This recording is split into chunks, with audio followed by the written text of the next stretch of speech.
Utama didukung oleh Sarung Al-Samsi. Presiden Indonesia sekaligus Ketua Umum Partai Gerindra Prabowo Subianto menggelar pertemuan dengan petinggi partai politik, ketua umum dan elit partai yang tergabung dalam Koalisi Indonesia Maju, Kim Plus, di Hambalang, Bogor, Jawa Barat.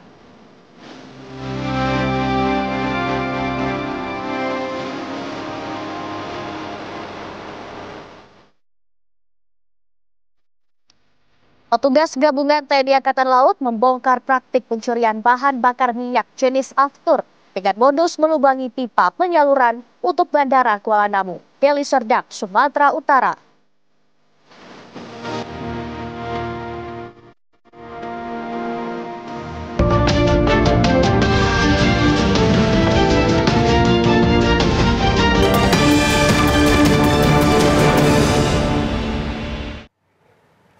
Pemerintah akhirnya menjawab kekhawatiran banyak kalangan tentang isu pemutusan hubungan kerja di kementerian dan lembaga akibat adanya efisiensi anggaran di Kabinet Presiden Prabowo Subianto. Menteri Keuangan Sri Mulyani menegaskan tidak ada PHK di lingkungan kementerian dan lembaga pemerintah imbas efisiensi anggaran. Anggaran untuk tenaga honorer pun direlokasi seperti biasa. Informasi selengkapnya akan kami hadirkan di Kabar Utama bersama saya, Laura Luis.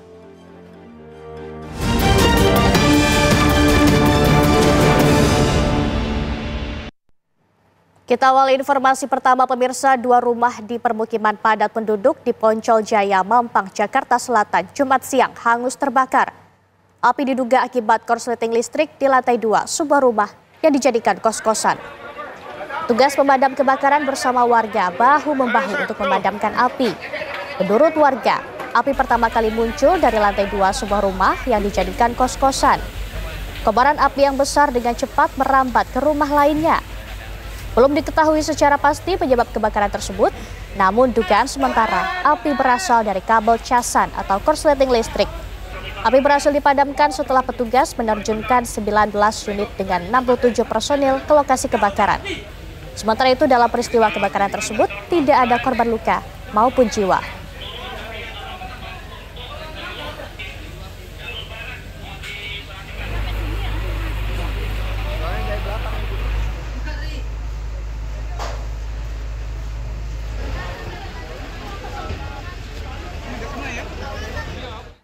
Pertandingan sepak bola antara Persipapati melawan Persipura Jayapura di Stadion Joyokusumo Pati berakhir ricuh.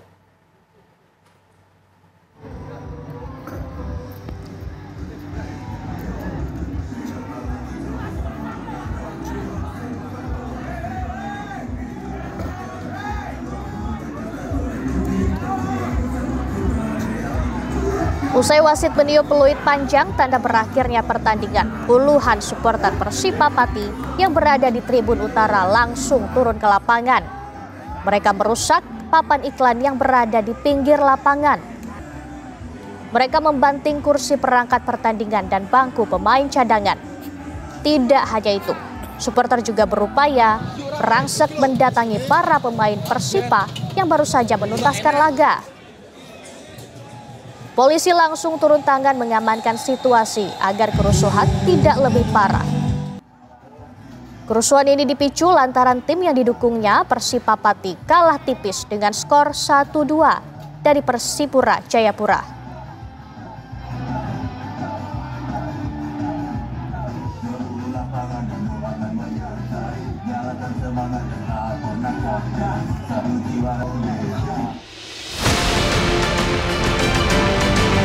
Kongres meminta kepada beliau agar Partai Gerindra dalam Pilpres 2029 bersedia dicalonkan sebagai calon presiden dari Partai Gerindra untuk periode kedua.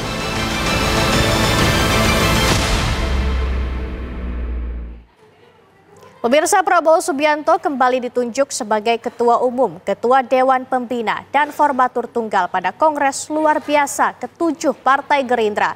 Prabowo juga diamanatkan untuk kembali menjadi calon presiden usungan Gerindra pada Pilpres 2029 mendatang.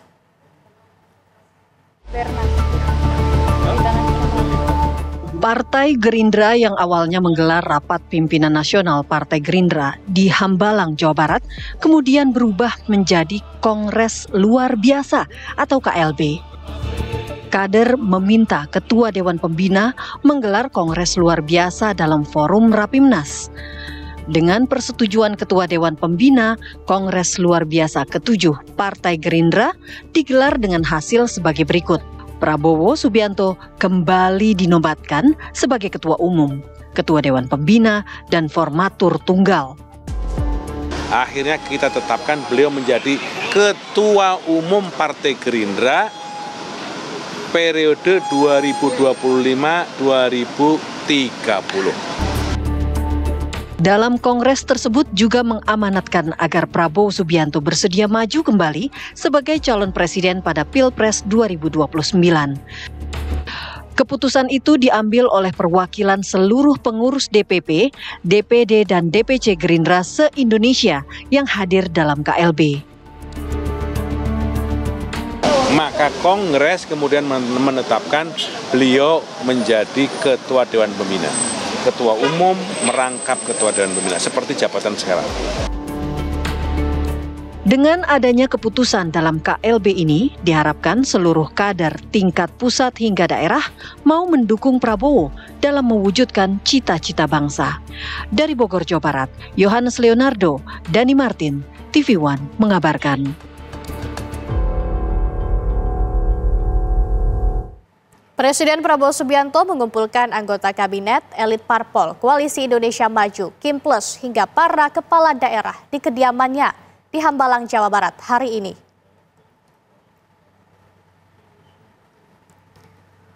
Sejumlah tokoh yang hadir dalam pertemuan menyampaikan bahwa pertemuan kali ini merupakan acara silaturahmi Partai Koalisi Indonesia Maju Plus.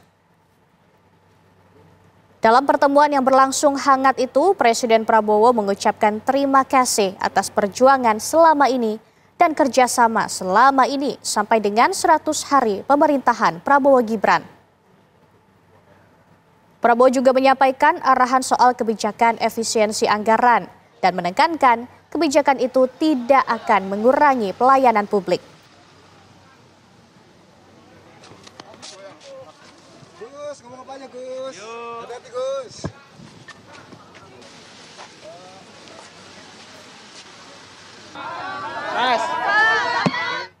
Dan pemirsa, berikut pernyataan sejumlah anggota kabinet, petinggi partai politik hingga kepala daerah terpilih usai mengikuti pertemuan dengan Presiden Prabowo di Hambalang hari ini. Ya, silaturahmi para peserta Koalisi Indonesia Maju. Acaranya cair, santai ya. Yang pertama sambutan Sekjen Gerindra mengumumkan bahwa di musyawarah terakhir apa gimana gitu, Pak Prabowo jadi Ketua Umum dan Ketua Dewan Pembina lagi kan gitu. Itu saya kira kemudian satu-satu Ketua Umum partai di absen satu-satu.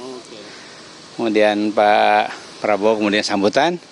Tentu kami bangga sekali atas kepemimpinannya Bapak Prabowo dan juga mempunyai tekad untuk membesarkan partai tentunya, dan kami dari Partai Golkar juga menyampaikan selamat kepada Partai Gerindra atas kepengurusan barunya dan juga Bapak Prabowo sebagai Ketua Umum lagi. Kalau terkait dengan efisiensi anggaran dibahas nggak tadi Bu di dalamnya gitu?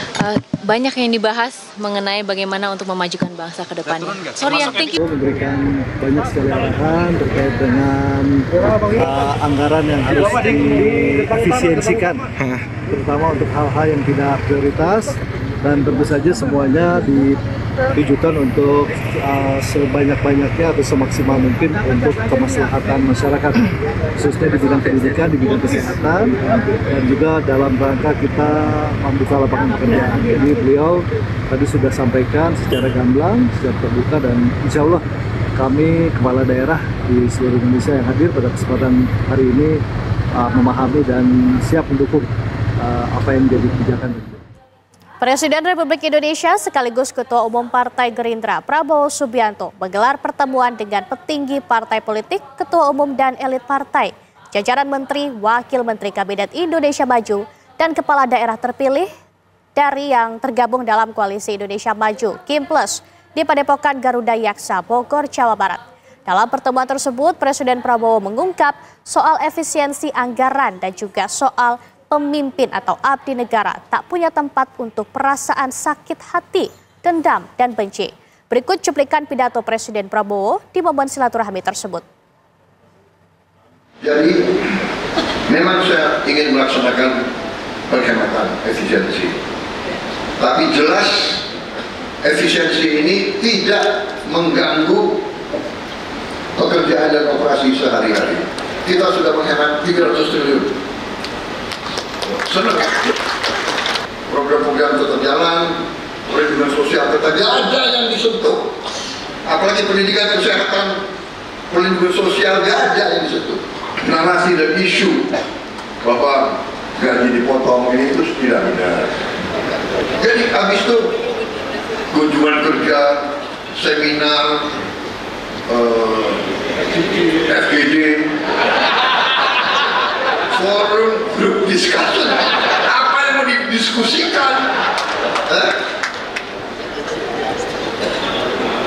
Rakyat perlu irigasi, bikin irigasi. Rakyat perlu pupuk, adakan pupuk. Rakyat perlu bibit, kasih bibit. Sekolah diperbaiki, perbaiki sekolah. Nggak usah seminar lagi. Ya. Lebih baik kabupaten dan gubernur kalau ada dana, lebih baik perbaiki sekolah-sekolah. Saya mohon perbaiki sekolah-sekolah bagi mereka yang ingin mengabdi kepada negara, bangsa dan rakyat. Tidak ada tempat di hatinya untuk perasaan pribadi. Tidak ada tempat. Jadi untuk sakit hati, untuk dendam, untuk benci, tidak ada.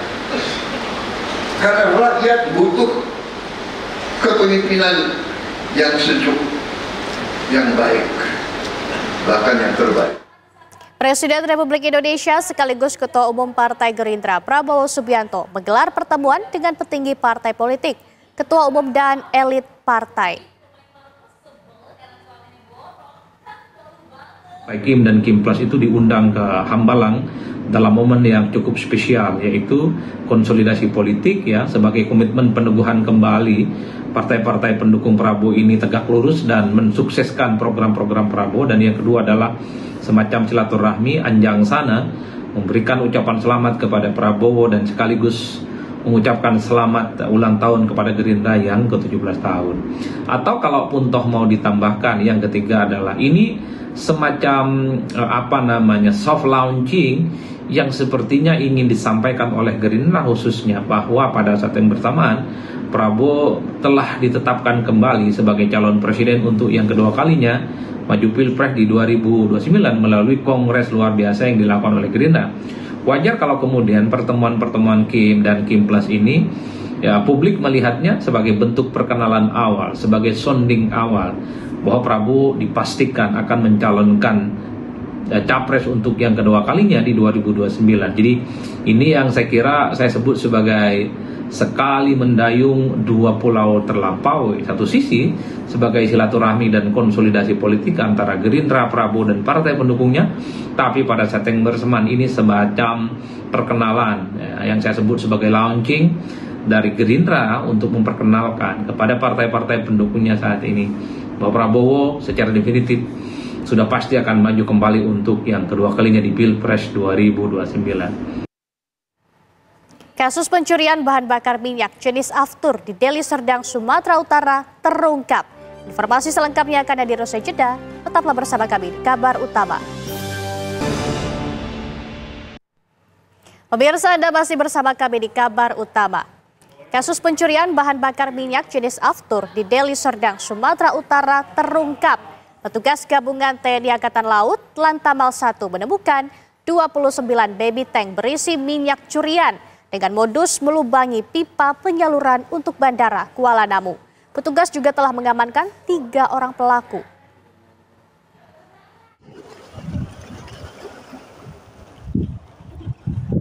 Petugas gabungan TNI Angkatan Laut Lantamal 1 Belawan berhasil membongkar praktik pencurian bahan bakar minyak jenis Aftur milik PT Pertamina di kawasan Pantai Dewi Indah, Kecamatan Pantai Labu, Deli Serdang, Sumatera Utara. Laporan dari masyarakat menyebut ada aktivitas mencurigakan modus pencurian bahan bakar minyak Pertamina yang dilakukan dengan melubangi pipa bawah laut dengan memasang selang yang terhubung ke tangki yang ada di gudang penampungan. Petugas mengamankan 3 pelaku spesialis pencurian minyak dari pipa penyaluran BBM untuk pasokan Bandara Kuala Namu. Selain itu, petugas juga menemukan 29 baby tank berisi minyak Aftur curian sebanyak 29.440 liter atau sekitar 30 ton. Siapa lagi? Jakir. Jadi saat ini ketiga orang ya, yang ditangkap oleh tim patroli dari TNI AL Lantamal 1 itu sudah diserahkan kepada Polres Deli Serdang untuk ditindaklanjuti dengan proses hukum selanjutnya. Hal ini yang kami apresiasi karena mau bagaimanapun kita harus tahu dulu nih hasil dari penyidikannya seperti apa dia mengambilnya. Gitu ya. 3 pelaku pencurian BBM jenis Aftur milik Pertamina kini telah diserahkan ke Polres Deli Serdang untuk penyelidikan lebih lanjut. Diketahui aktivitas pencurian BBM Aftur ini sudah dilakukan sejak tahun 2022. Dari Deli Serdang, Sumatera Utara, Martinus Sitorus, TV One mengabarkan. Kemudian bagaimana perkembangan kasus pencurian bahan bakar Aftur di Kuala Namu, Deli Serdang, Sumatera Utara ini? Sudah bergabung bersama kita dari pihak kepolisian, Kasat Reskrim Polresta Deli Serdang, Kompol Rizky Akbar. Selamat malam Pak Rizky. Selamat malam Mbak Laura. Baik, sudah berapa orang yang diperiksa terkait kasus ini Pak? Untuk kasus ini kami sudah melakukan pemeriksaan terhadap 7 orang, di mana diantaranya dari 7 orang ini ada dari pihak Pertamina selaku pelapor, kemudian security yang bertanggung jawab terhadap keamanan di wilayah objek vital bandara, dan juga dari pihak rekan-rekan TNI AL yang melakukan penangkapan terhadap para pelaku. Kemudian juga ada 3 orang pelaku yang diserahkan kepada kami di hari Rabu kemarin. Kemudian apa saja peran dari 3 orang yang diamankan dalam kasus pencurian Aftur ini? Apakah ada tersangka lain?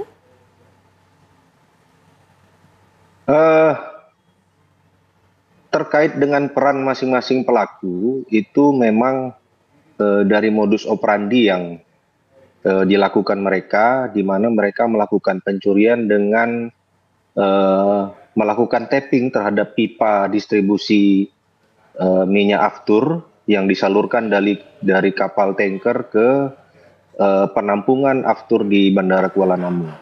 Nah, dari pipa itu mereka melakukan pengeboran dan memasang cabang saluran untuk kemudian disambungkan dengan pipa yang nantinya pipa itu dialirkan ke gubuk tempat kurang lebih 30 baby tank berada.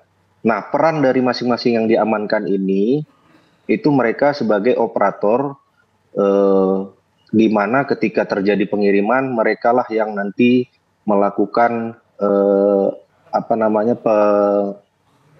pengambilan minyak itu dengan menggunakan selang. Jadi mereka mengisi baby tank sampai dengan penuh sebanyak kurang lebih 30, baru kemudian nanti setelah itu minyak-minyak itu nanti akan dipindahkan kembali ke jerigen-jerigen kecil yang dimana nanti akan dimasukkan ke mobil pickup, baru nanti dijual. Nah, kebetulan pelaku yang melakukan penjualan ini masih kami dalami dan belum tertangkap. Baik, aftur yang sudah dicuri ini akan dijual kemana? Apakah akan dijual ke luar negeri atau dalam negeri? Sebagaimana yang saya jelaskan sebelumnya, Mbak Laura, pelaku yang melakukan penjualan ini itu masih kita selidiki. Kebetulan peran dari 3 pelaku yang ditangkap ini hanya sebagai operator dalam mengambil minyak. Nah, kemudian untuk penjualannya ini pelakunya masih namanya sudah kita kantongi, masih kami lakukan pengejaran. Nanti setelah pelaku ini dapat mungkin akan diketahui kemana mereka menjual dan akan digunakan untuk apa. Baik, ini kan kejadiannya sudah dari tahun 2022, Pak. Tapi ini kenapa baru terungkap sekarang? Apa yang terjadi, Pak? Ya, baik, Mbak. Terkait dengan hal itu kami juga sudah berkomunikasi dengan pihak Pertamina. Apakah ada hasil temuan mereka ketika melakukan audit penerimaan bahan bakar yang dimana menurut dari pihak Pertamina mereka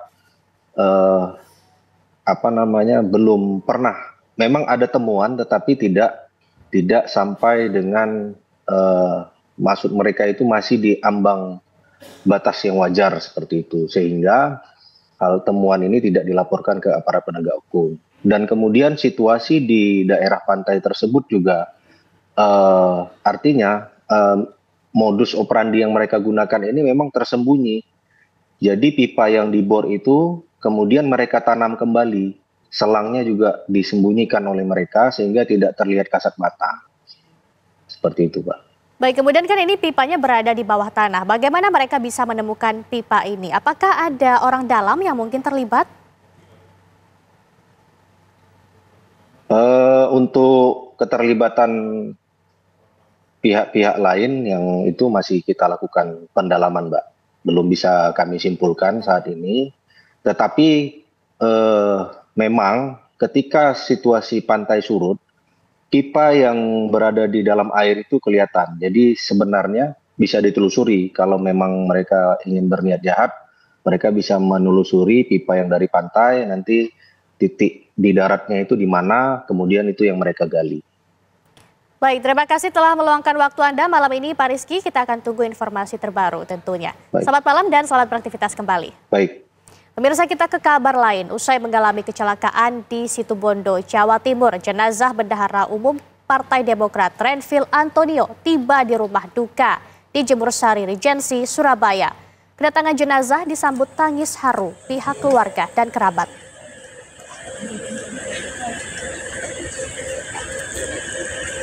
Jenazah Renvil Antonio tiba Jumat petang dengan menggunakan ambulan dan iring-iringan keluarga dari Rumah Sakit Situbondo. Sejumlah tokoh penting Partai Demokrat juga terlihat takziah ke rumah duka, seperti istri Ketua Umum Partai Demokrat Anissa Pohan, politikus Demokrat Teguh Rifki Harsha, serta Emil Dardak selaku Ketua Demokrat Jawa Timur. Bendahara Umum Partai Demokrat ini meninggal dunia dalam insiden kecelakaan di Situbondo saat mengendarai moge. Jenazah akan dimakamkan di TPU Keputih Sukolilo, Surabaya.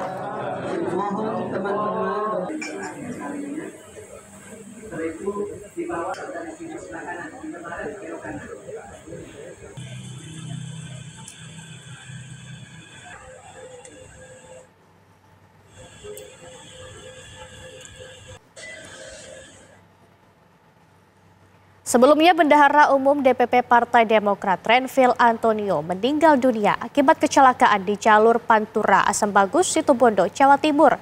Saat kejadian, Renvil mengendarai motor Harley Davidson bertabrakan dengan mobil pick-up. Korban meninggal dunia di lokasi kejadian.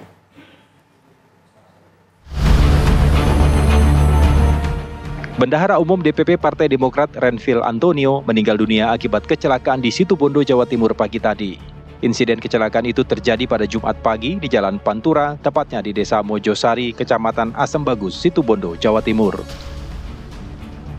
Saat kejadian, Renvil mengendarai motor Harley Davidson bertabrakan dengan mobil pick-up. Korban meninggal dunia di lokasi kejadian. Dari hasil olah TKP, korban diduga melajukan motornya dengan kencang. Lalu pada saat bersamaan muncul mobil pick-up yang mengarah ke kanan jalan sehingga kecelakaan tak terhindarkan. Korban kemudian terpental hingga 100 meter. Terjadinya laka, ya. Jadi kendaraan roda 4 ini mau mengambil ke kanan. Ini kebetulan di sebelah kanan ada material, toko material, dan di situ juga ada kendaraan roda 2 tadi, ya, yang dikendarai korban. Kemudian kalau kita lihat ini asumsi sementara cukup dengan kecepatan tinggi, mengakibatkan korban terpental kurang lebih sejauh 100-200 meter di titik TKP tadi di belakang kawan-kawan ini. Korban dievakuasi ke Rumah Sakit Umum Asam Bagus, sementara kendaraan korban dibawa ke unit laka Polres Situbondo. Rencananya, jenazah akan dimakamkan hari ini di Surabaya. Dari Situbondo, Jawa Timur, Heri Sampurno, TV One mengabarkan. Pemirsa, warga negara asing di Bali kembali berulah. Kali ini mereka berkelahi dengan sejumlah satpam di Jalan Pantai Berawa, Badung, Bali. Informasi selengkapnya akan hadir sejenak, tetaplah bersama kami. Anda masih bersama kami di kabar utama pemirsa, kita ke informasi selanjutnya. Polisi tengah menyelidiki asal-usul peluru yang membuat kaki seorang bocah laki-laki terluka di Cengkareng, Jakarta Barat. Uji balistik dilakukan terhadap peluru kaliber 9 mm yang ditemukan di rumah korban.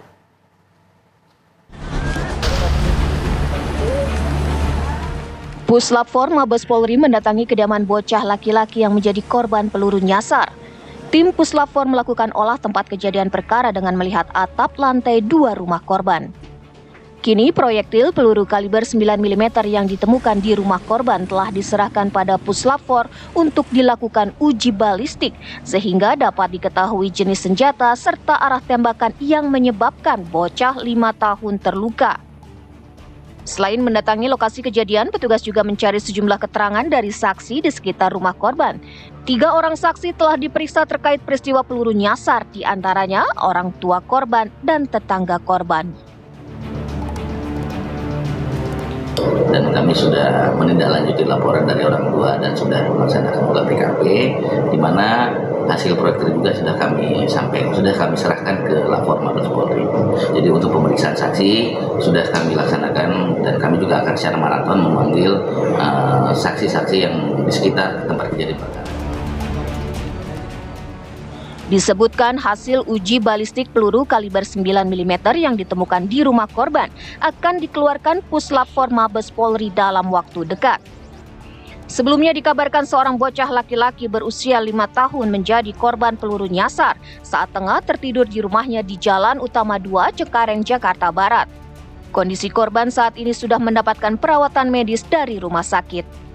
Dari Jakarta, Arif Budiman Saputra, TV One mengabarkan. 2 sepeda motor terlihat adu banteng di Jalan Raya Inspeksi Kalimalang, Tambun Selatan, Kabupaten Bekasi, Jawa Barat. Akibat insiden kecelakaan ini, 3 orang tewas di lokasi dan 1 mengalami luka berat.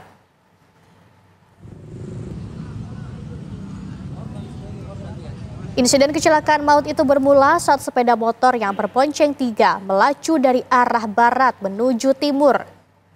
Namun saat di lokasi kejadian, sepeda motor tersebut diduga mengambil jalur terlalu ke kanan. Sementara saat bersamaan dari arah berlawanan datang sepeda motor lain. Kecelakaan pun tak terhindarkan. Kedua kendaraan tersebut terlibat kecelakaan. Akibatnya 3 orang meninggal dunia dalam insiden kecelakaan tersebut. Sementara 1 orang mengalami luka serius dan harus dilarikan ke rumah sakit terdekat. Kerasnya benturan juga membuat kedua sepeda motor itu mengalami rusak parah. Hingga kini penyebab pasti kecelakaan ini masih dalam penyidikan polisi.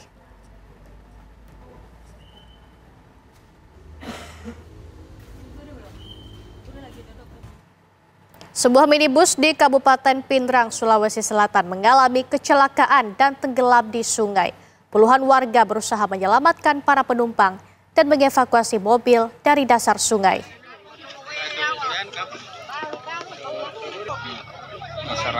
Warga bersama petugas kepolisian beramai-ramai berupaya menyelamatkan para penumpang sebuah minibus yang mengalami kecelakaan dan terjatuh ke sungai. Sopir diduga mengantuk saat minibus melintasi jembatan tersebut sehingga membanting setir dan jatuh ke sungai sedalam 5 meter.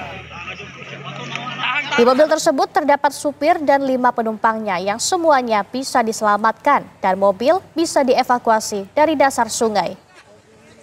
Tidak ada korban jiwa dalam kejadian ini, namun kerugian material mencapai ratusan juta rupiah.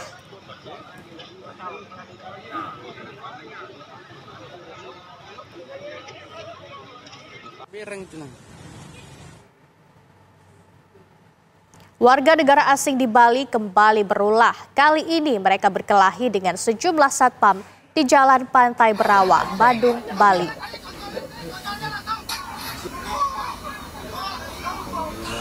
Aksi brutal 4 WNA terhadap sejumlah satpam tersebut viral di media sosial.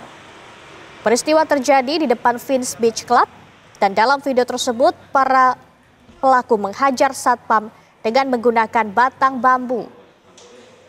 Arus lalu lintas macet buntut dari perkelahian di tengah jalan tersebut.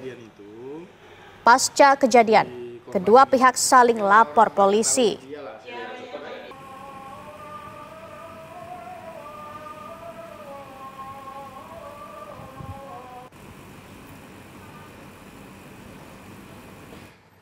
Pemirsa, kabar utama akan kembali usai jeda dengan sejumlah informasi lainnya. Salah satunya, penyidik Kejaksaan Agung melimpahkan berkas perkara kasus dugaan korupsi importasi gula dengan tersangka mantan Menteri Perdagangan Tom Lembong ke Kejaksaan Negeri Jakarta Pusat.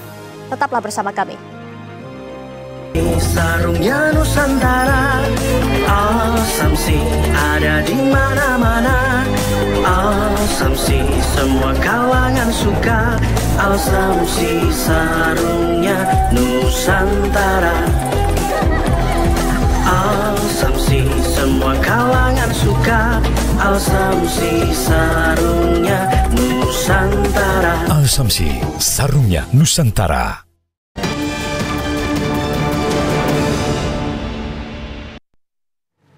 Pemirsa, Anda masih bersama kami di Kabar Utama. Pemerintah bersama DPR RI menjelaskan mengenai tata kelola efisiensi anggaran. Menteri Keuangan Sri Mulyani menyebutkan tidak ada PHK di lingkungan kementerian dan lembaga akibat pemangkasan anggaran.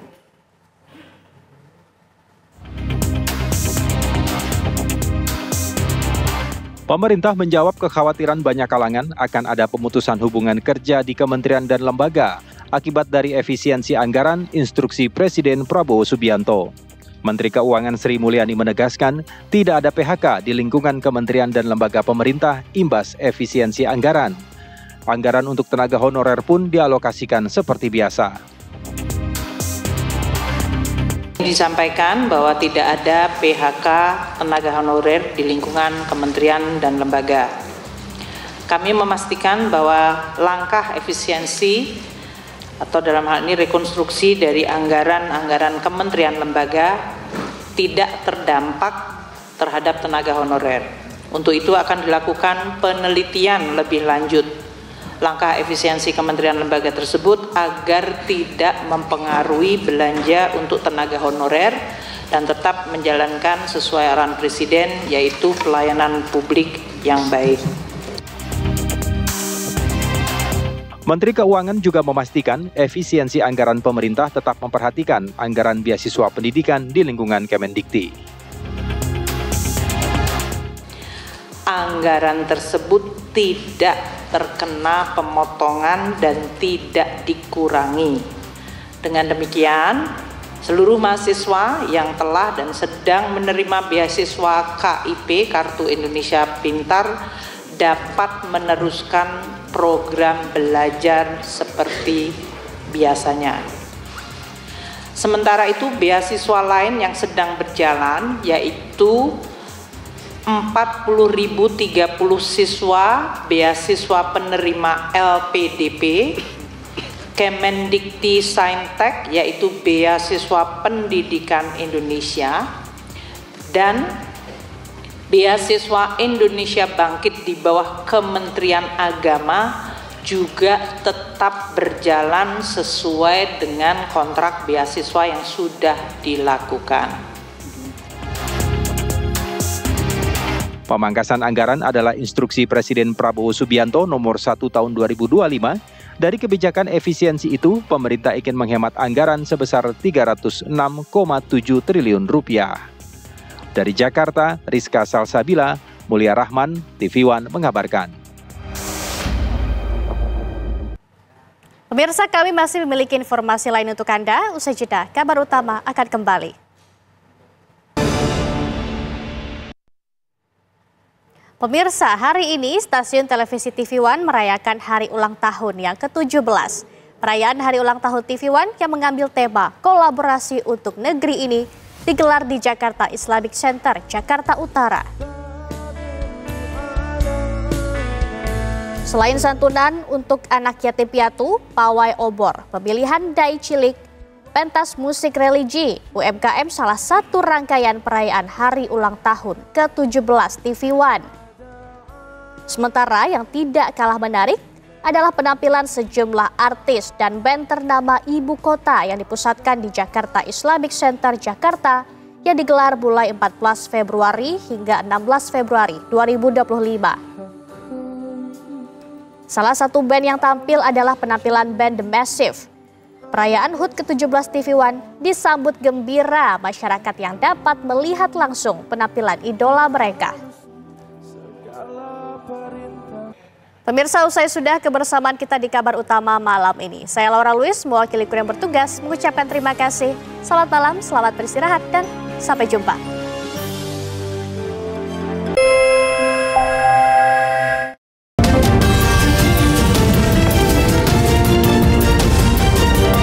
Anda baru saja menyaksikan kabar utama didukung oleh Sarung Al Samsi.